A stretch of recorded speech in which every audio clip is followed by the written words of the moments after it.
Hey everyone, so it's time for another Friday Reads. You can probably tell from the time of day, it's like late evening, that I'm recording this on Thursday, and that's because I'm going out of town with my best friend. We're doing a ladies weekend, no kids, doing an Airbnb, going hiking, going out to eat, doing all that kind of fun stuff, just having a relaxing time. We'll probably do some reading, but we're leaving for that midday on Friday, so I just wanted to make sure I had this little update filmed and ready to go.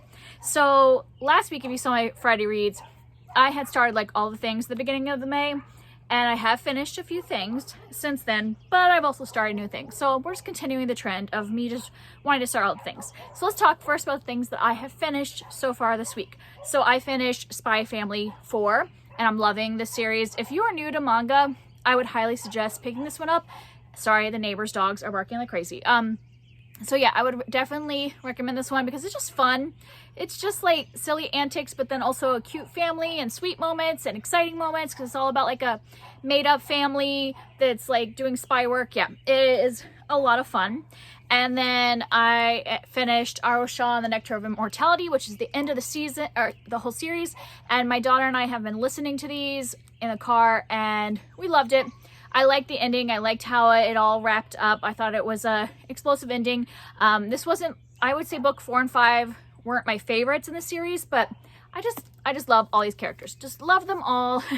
Really hope that this author continues to write more in this world. Like, I think there's like possibilities that there could be like an offshoot series based on some younger characters. Like, that would be great. Kind of like, you know, how Percy Jackson, there was like other series, like the next one, whatever that, Heroes of Olympus, is that what they're called? I don't know. Whatever the second one was, and then there was like the Trials of Apollo are all connected. I feel like she could go that way with this one. And I'm really excited. We loved it. My daughter absolutely adored it. She's like, I'm ready to like restart it. And I'm like, no, we're not gonna start it right away. Maybe we'll listen to Percy Jackson. That might be fun. And then the other thing I finished was Pride and Prejudice. And I loved this. Yeah, which shouldn't be surprising because a lot of people love Pride and Prejudice, but I was just like, I don't know, I had this prejudice against this book because I had read it when I was young and not really into like slower moving plots. But this time I was like really invested in it, really loved all the characters and enjoyed like every moment of this. And now I'm like obsessively watching like the Lizzie Bennet diaries and like adaptations and all that because now I'm just like obsessed with Pride and Prejudice at the moment. Even though I've seen a lot of the adaptations, I've never seen the Lizzie Bennet diaries, so I was just like, time to watch it, even though that's like 10 years old, but I never got around to watching it. So those are the things I finished. Only 3 things, but then I have a couple things that I had started last week and continuing, so I thought I'd mention those first. I'm still slowly making my way through the Siren of Sussex, which is a historical romance, but it's just moving very slowly. This is the one I read right before bed, so I'm not even 100 pages into it because sometimes I don't even finish a full chapter before I fall asleep. I've been really tired. I think I've been going to bed too late, and so by the time I finish this, I get only like a half a chapter read and then fall asleep. So yeah, not getting very far in that one, but I'm getting more into the characters, so maybe I'll actually pick it up during the daytime. And then for my nonfiction, you know, I'm doing that nonfiction May readathon, and so this Cleopatra I'm slowly going through. I had read 2 more chapters this week, so I think I'm like 125 pages through. I think that might be like a third of the way into this. Still not loving this, but yeah, I'm appreciating learning more about Cleopatra. I'm just not loving the writing. I'm finding it a bit dry, but yeah, I'm interested in what I'm learning. It's just going so slow for me. It might be like taking me the whole month to finish that because I just take my time. Plus the chapters are really long. There's only like 9 chapters in this entire book, so it takes a long time to get through one chapter. And then another one of the nonfiction is We Are Displaced, which is stories of refugees, and I am about halfway through this.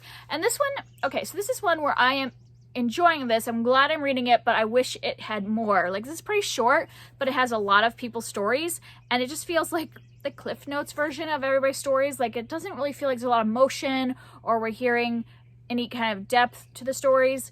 And I don't know if this was supposed to be originally targeted at teens, and so maybe it's just giving kind of like for anybody that's never heard of a refugee story. And I'm appreciating the fact that it's showing different aspects of the refugee story because, you know, everybody's story is different.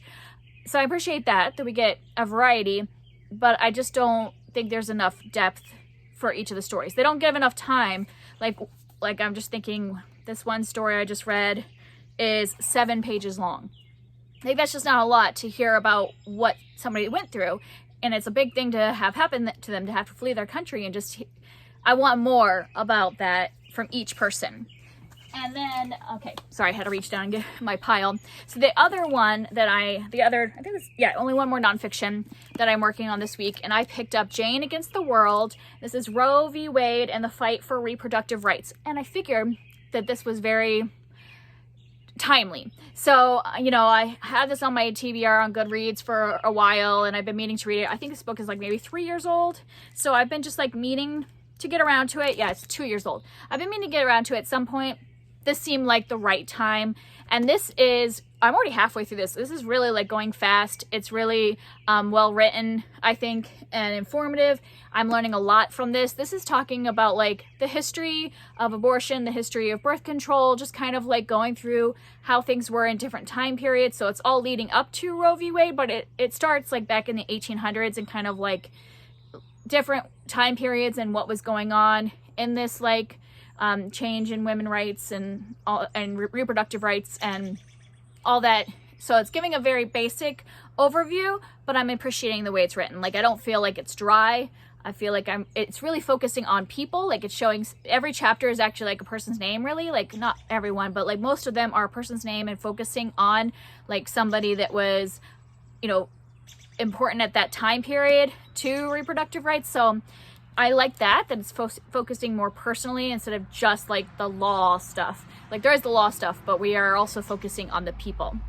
And then I have a couple things that I have started for my daughter's school that I am enjoying personally as well. We're studying ancient China right now, and so we're reading this collection of ancient Chinese stories, which is, I think that it is called the Qilin Purse. I know that like when I looked it up, some places say the Qilin Person, some places say Qi. So not for sure, but that's like the title of the first story, and then there's a bunch of stories we've read. I think 4 stories so far, and so far I'm really enjoying them. They all have like a little moral type fable kind of stories, and I'm discussing them with my daughter has been fun, and I'm just really enjoying the way these stories are written. And then the other one we're reading as our read aloud is Where the Mountain Meets the Moon. And this is the 3rd time I've read this one, but I am still loving it. We're still very close to the beginning because I think we've only picked this up 2 days this week. So we're just getting into it, and she's really enjoying it. I'm loving being back in this world with Min Lee, our main character. Still loving it. And I think this one was just really meant to be read out loud. Like, I can just, when I'm reading it out loud to her, I'm just enjoying the process of reading it loud. Like, some books read out loud don't flow well. This one flows so well to be read out loud. So I think it was that she's definitely a storyteller that is meant for like, what is that called? Oral storytelling. So that's been really fun. And then I'm also starting a new video of like trying new manga series. I know I had done one last month, and I'm doing one again this month because there's just been recommendations to me, things that I've come across. So the one I picked up this week was Frieren Beyond Journey's End. And this one's such an interesting concept because it's following this elf mainly, but it's these heroes that have already like conquered, like already gone on the big quest, have defeated the Demon King, coming back as heroes. And it's following this elf afterwards, and just like her life, she's almost immortal, like she lives for a super long time, and so obviously her companions aren't going to live as long as her because 2 of them are humans, and just like how that impacts her and like her experience being like such a long living creature around people that are dying all the time, and kind of her interacting with the human race who lives a lot less than she does. And that, so it's very philosophical, but also has that kind of almost questy magic thing too. It's been really interesting so far. I'm like halfway through that. So that's my first one for that video. So you'll probably see more manga coming up on this next week. And then I started Book Lovers by Emily Henry because I pre-ordered this and I was just so excited when it came last week, and I needed to pick it up right away. I only picked it up yesterday, even though I got it last week, and only got through the prologue. But this will be one I'll probably bring with me at my ladies' weekend with my friend and read. I have a couple others I'm going to bring as well, but like this one might be my comforty romance read. I'm super excited. So I don't have much to say about it since I've only read a chapter, but very excited to be picking that up. And the last thing that I picked up as part of a secret TBR that you won't find out what it's for till later, but I picked up Disenchanted, The Trials of Cinderella, and this is like a Cinderella retelling, and this like it's like a series that has companion novels, and like the first one followed Rapunzel and this one follows Cinderella, and it's like taking place in the same world as that first one, and they kind of focus on different social issues. So this one's focusing on like